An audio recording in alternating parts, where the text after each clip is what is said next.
एक जाट ताऊ अस्पताल में आखिरी सांसें गिन रहा था। उसका परिवार व एक नर्स उसके बिस्तर के पास खड़े थे।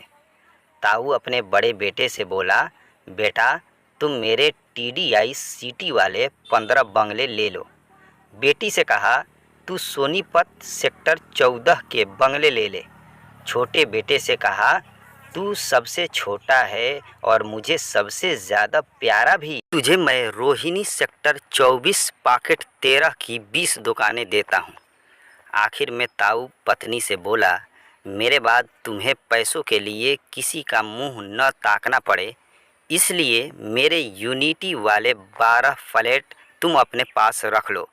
पास में खड़ी नर्स जो यह सब सुन रही थी बहुत प्रभावित हुई। उसने ताऊ की पत्नी से कहा, आप बहुत भाग्यशाली हैं कि आपको इतने अमीर पति मिले जो इतनी सारी जायदाद देकर जा रहे हैं। पत्नी, कौन अमीर, कैसी जायदाद? अरे इनका दूध बेचने का धंधा है। हम सबको जिम्मेदारियां बांट रहे हैं सुबह सुबह दूध पहुंचाने की। ओ भाई, मारो मुझे, मारो मारो मुझे, मारो मारो। नहीं, ये मजाक हो रहा है। एक सेकंड यार, मजाक हो रहा है। संता अपने 12वीं मंजिल वाले अपार्टमेंट की बालकनी में खड़ा नीचे देख रहा होता है। अचानक एक आदमी उसे हाथ हिला के नीचे आने का इशारा करता है। संता को समझ ना आया, फिर उसने सोचा कि कोई जान पहचान वाला होगा। संता लिफ्ट से नीचे पहुंचा और आदमी को जाकर बोला, हाँ भाई बोलो, क्या बात है? नीचे खड़ा आदमी जो कि एक भिखारी था रोते हुए बोला, भगवान के नाम पे कुछ दे दो बाबा। यह सुन संता को बड़ा गुस्सा आया, तो वह उस भिखारी से बोला, मेरे साथ ऊपर आ जाओ। संता जानबूझ के उसको लिफ्ट के बजाय सीढ़ियों से उसे ऊपर ले जाता है और घर पहुंचकर संता बड़े प्यार से उस आदमी से कहता है, बाबा माफ़ करो, छुट्टा यानी चेंज नहीं है कल आना।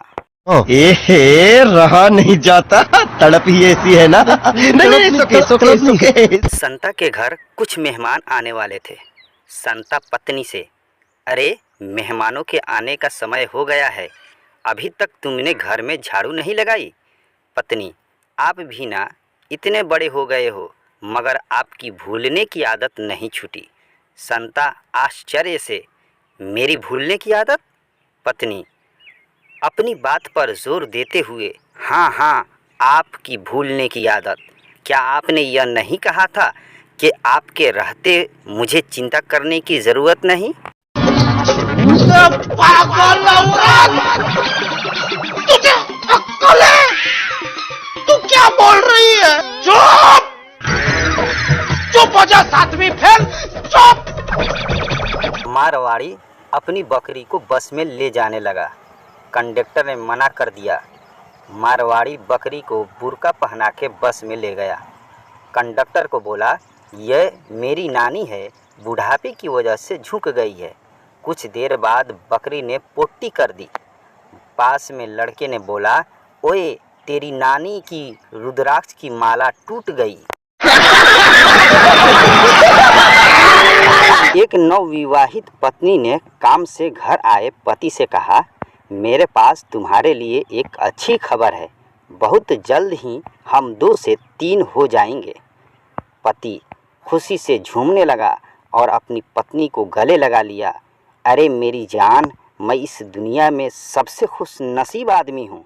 पत्नी, मुझे खुशी है कि तुम्हें इतना अच्छा लगा।